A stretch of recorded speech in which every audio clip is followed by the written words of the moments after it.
তেসরা জানুয়ারি 2026। ভুজে আজ আমার দ্বিতীয় দিন।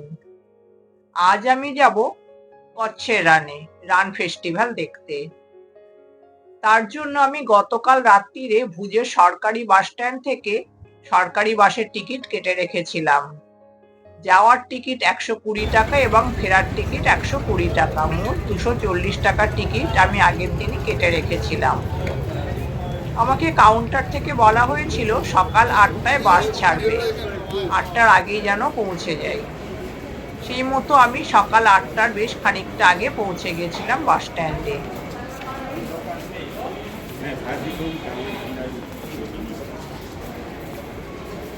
সঙ্গে নিয়েছিলাম জলের বোতল, সানগ্লাস এবং টুপি। এছাড়া কিছু খাবারও সঙ্গে নিয়েছিলাম। সকাল 8টায় বাস ছেড়ে কচ্ছের রানে পৌঁছতে সময় লাগবে 2 ঘন্টা। ওখান থেকে আবার ফেরার বাস ছাড়বে সন্ধ্যে 6টায়। ভুজে এসে পৌঁছবে সন্ধ্যে 8টায়।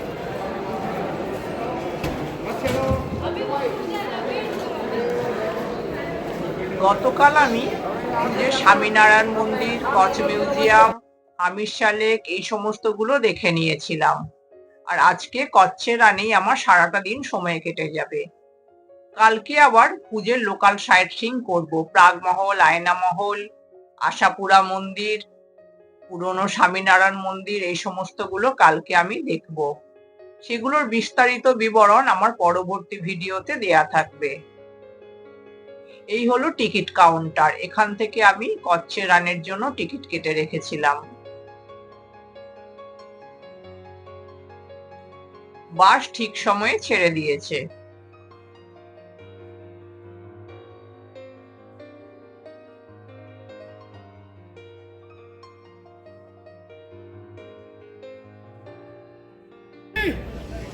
কিছুক্ষণ পরে বাস এসে এখানে থামলো ব্রেকফাস্টের জন্য। ব্রেকফাস্ট, চা, কফি যে যা খাবে।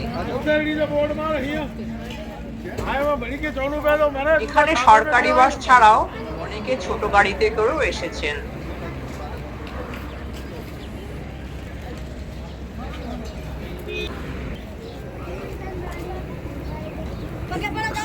এই বাসটাতে করে আমি এসেছি।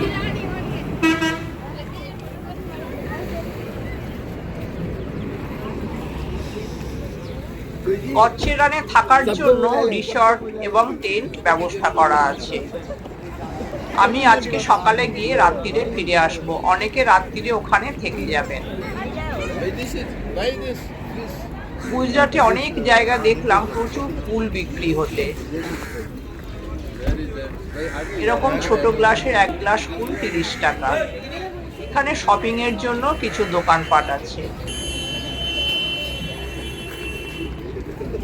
কচ্ছের রানে রিসর্ট বা টেন্ট বুক করতে গেলে অনলাইনে অনেক আগে থেকে বুকিং করতে হয়। কচ্ছের রানে উৎসব শুরু হয়েছিল 23শে অক্টোবর 2025 থেকে, চলবে 3রা মার্চ 2026 পর্যন্ত। এর মধ্যে পূর্ণিমার দিনগুলো তাড়াতাড়ি করে অনলাইনে বুকিং হয়ে যায় টেন্ট এবং রিসর্টে, কারণ পূর্ণিমার রাত্রে নাকি কচ্ছের রান বেশি সুন্দর লাগে দেখতে। बनने के बाद में हो जाता है नरम। अच्छा, इसको कहते हैं चना जोना। आप सबसे बच्चा बना के देने वाले हैं इसका। चना मसाले बोले, जॉइंट नींबू और मिक्स मसाले बोले 1 2 3 अभी खड़े हैं बिल्कुल। बोले भाई चना आपने कर दिया है मना? नहीं खाना भाई चना आपके लिए मंगाया हमने, काट मार के खाना फिर भी आपने कर दिया।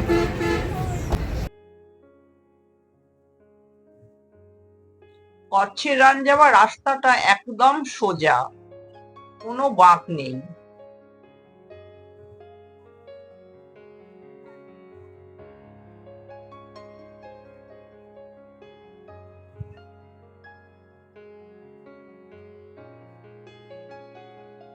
বাসের ভিতরটা একবার দেখিয়ে দিচ্ছি আপনাদের। একদিকে 3 সিট এবং আর একদিকে 2 সিট।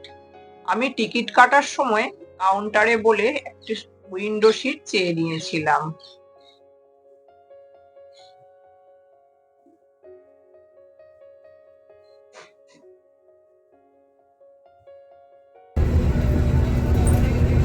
আধ ঘন্টা বাস ওখানে দাঁড়াবার পরে বাস আবার ছেড়ে দিল।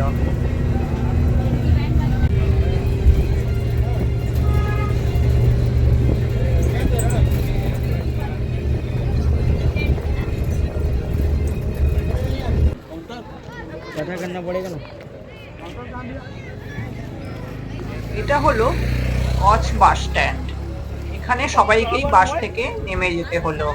এখানে এখন আমাদের পারমিট করতে হবে, তার জন্য অরিজিনাল আধার কার্ড সঙ্গে রাখতে হবে। আমাদের একটি ফর্ম ফিল আপ করতে হলো এবং বড়দের জন্য লাগলো 40 টাকা, ছোটদের লাগলো 20 টাকা। 40 টাকা দিয়ে পারমিট করে নিলাম।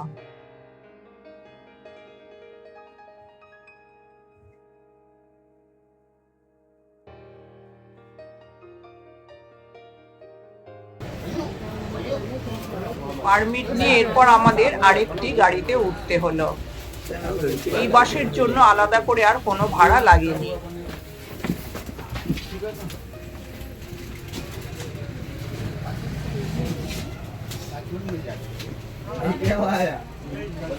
তাহলে ভুজ বাস স্ট্যান্ড থেকে কচ্ছের রান যেতে মোট খরচা হলো যাওয়া 120, ফেরা 120, 240 এবং পারমিটের জন্য আরো 40, মোট 280 টাকাতে কচ্ছের রান ঘোরা হয়ে যায়।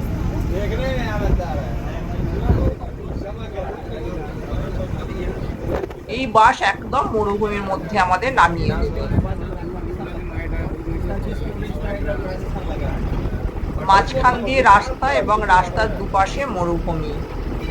মরুভূমির মধ্যে মাঝে মধ্যে কিছু বন্য প্রাণীও দেখা মিলছে।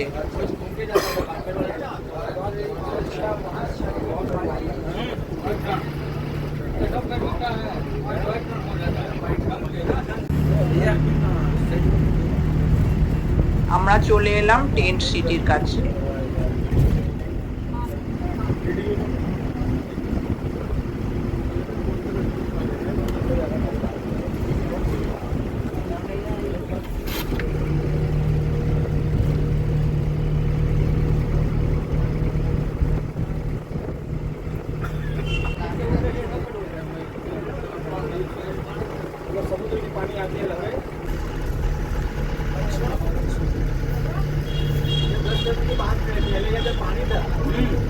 अच्छा मेरा तो पूरा बताया वो पानी चला गया वापस वो गया वो सामने दिखा ना पानी है वो आगे जब पानी है।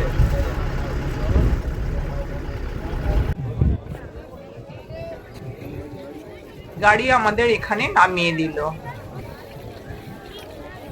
আবার ফেরার সময় এই বাসে করে আমাদের যেতে হবে কচ বাস স্ট্যান্ডে। সেখান থেকে সন্ধ্যে 6টায় বাস ছাড়বে ভুজে যাবার জন্য। 6টার আগে আর কোনো বাস ছাড়বে না। সন্ধ্যে 6টা পর্যন্ত আমাদের এখানেই সময় কাটাতে হবে।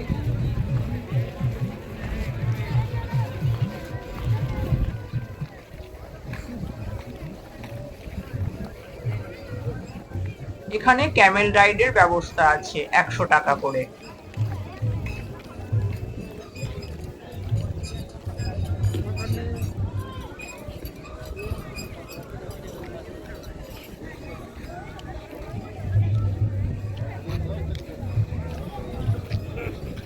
এখানে মার্চের মাঝামাঝি থেকে অক্টোবরের মাঝামাঝি পর্যন্ত জল থাকে। অক্টোবরের মাঝামাঝি থেকে মোটামুটি জল কমতে কমতে একদম শুকিয়ে গিয়ে এই সময়টা একদম মরুভূমির আকার ধারণ করে। এখানে বয়ে চলে লুনি নদী। এই লুনি নদী আজমের থেকে, রাজস্থান থেকে বয়ে এসে কচ্ছের রানে এসে শেষ হয়েছে। এই সময়টা জল শুকিয়ে গিয়ে পুরো হোয়াইট ডেজার্ট বা সাদা মরুভূমিতে পরিণত হয়। এটি হলো লবণের মরুভূমি। এখানেই মহাত্মা গান্ধী লবণ আইন অমান্য করেছিলেন।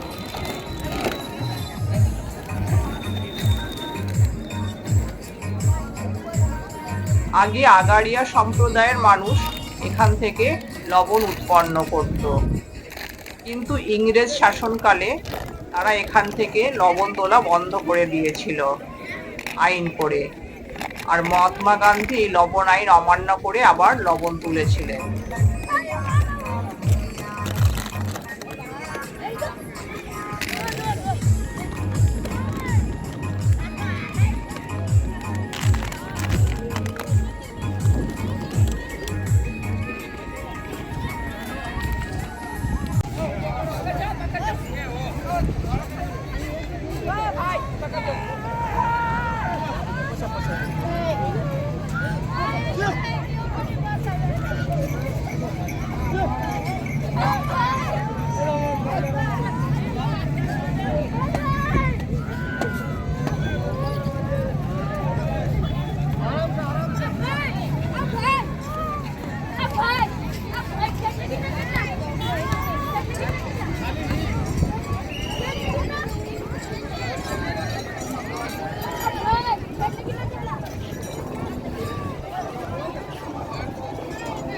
জানুয়ারি মাসে এখানে ঘুড়ি ওড়ানোর উৎসব হয়। তখন প্রচুর মানুষ এসে এখানে ঘুড়ি ওড়ান। তার জন্য ভুজে প্রচুর ঘুড়ি লাটাইয়ের দোকানও দেখেছিলাম। আপনাদের মধ্যে যারা ঘুড়ি ওড়াতে ভালোবাসেন তারা এখানে এলে ঘুড়ি লাটাই সঙ্গে করে নিয়ে আসতে পারেন। এই জায়গাটির নাম ধর্দ।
এগুলো হলো গুজরাটের ট্র্যাডিশনাল পোশাক।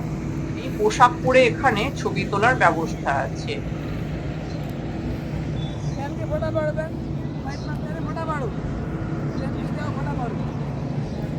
गुजराती आती नहीं, गुजराती मैं नहीं जानती हूँ। अच्छा अच्छा, फोटो तो अच्छा।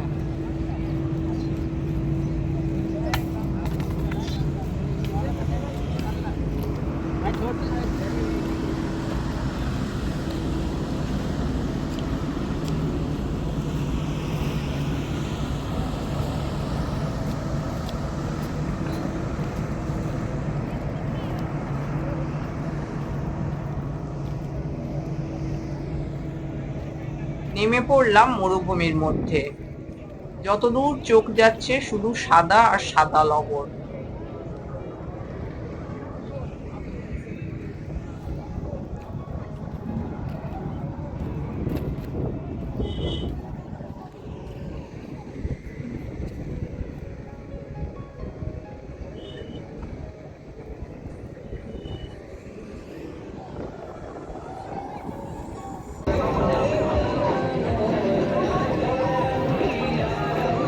এখানে মরুভূমির মধ্যে বিভিন্ন জায়গাতে এরকম গুজরাটের ট্র্যাডিশনাল পোশাক পরে ছবি তোলার ব্যবস্থা আছে।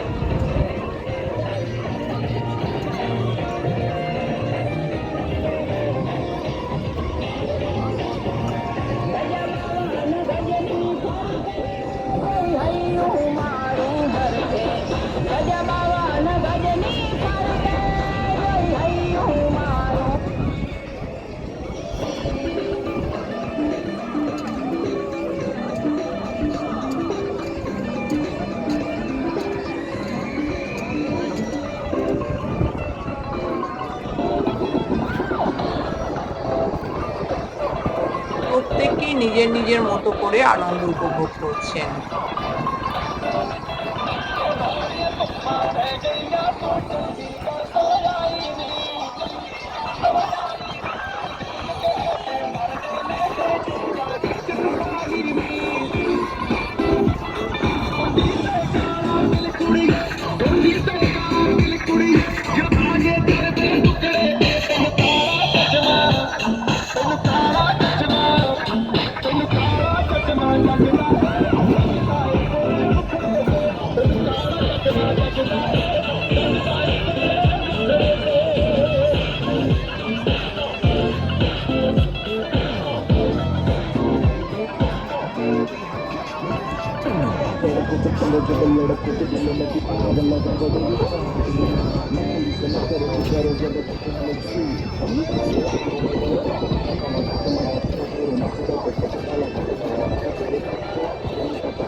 এই জায়গাতে জল এখনো খানিকটা আছে, জল পুরোপুরি শুকায়নি।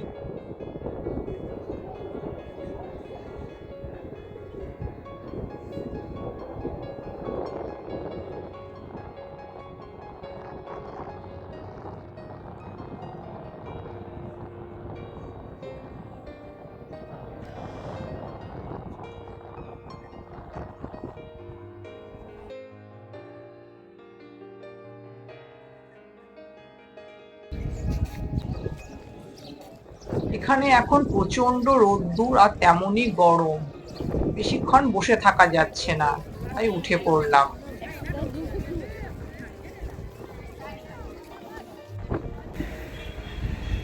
চলে এলাম কচ বাস স্ট্যান্ডে, কিন্তু বাস ছাড়বে সন্ধ্যে 6টায়, তার আগে বাস ছাড়বে না। ততক্ষণ এখানে আমাকে সময় কাটাতে হবে। এখানেই আছে বিভিন্ন রিসর্ট এবং টেন্ট সিটি। এছাড়াও আছে শপিং সেন্টার।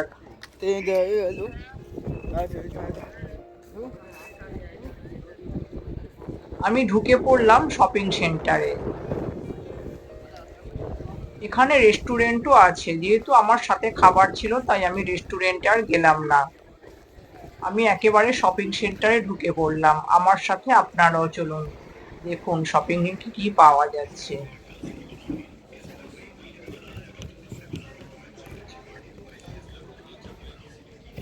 গুজরাটি ঘাগরা,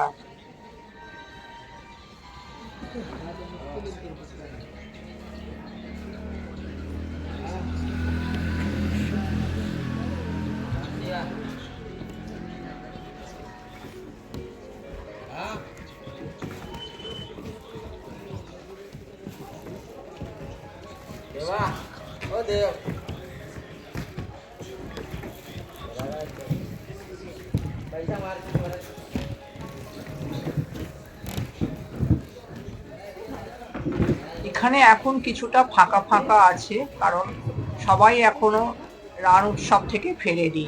সবাই ফিরে গেলে এই জায়গাটা বেশ জমজমাট হয়ে যাবে তখন।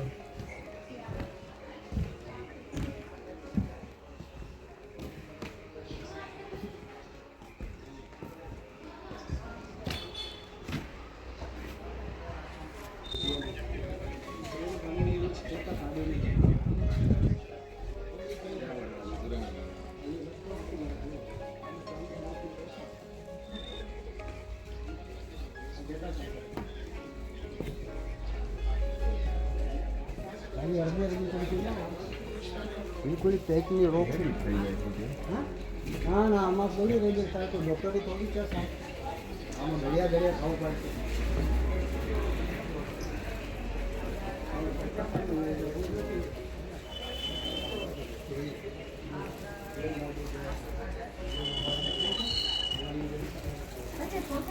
हाँ लाठी कर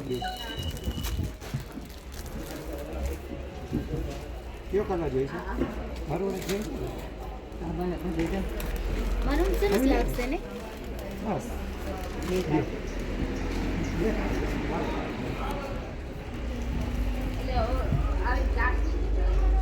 আমার ভিডিও আপনাদের কেমন লাগছে কমেন্টে জানাতে ভুলবেন না। আর যারা এখনো আমার চ্যানেল সাবস্ক্রাইব করেননি, চ্যানেলটি সাবস্ক্রাইব করে পাশে থাকার অনুরোধ রইল।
এরপর সন্ধে 6টার সময় আমাদের বাস ছেড়ে দিল কচ বাস স্ট্যান্ড থেকে।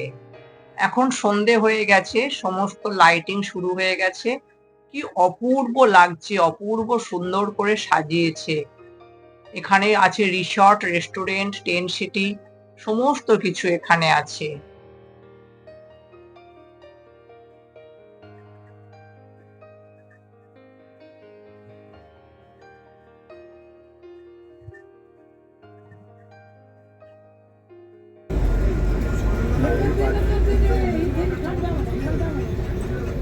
ये पाले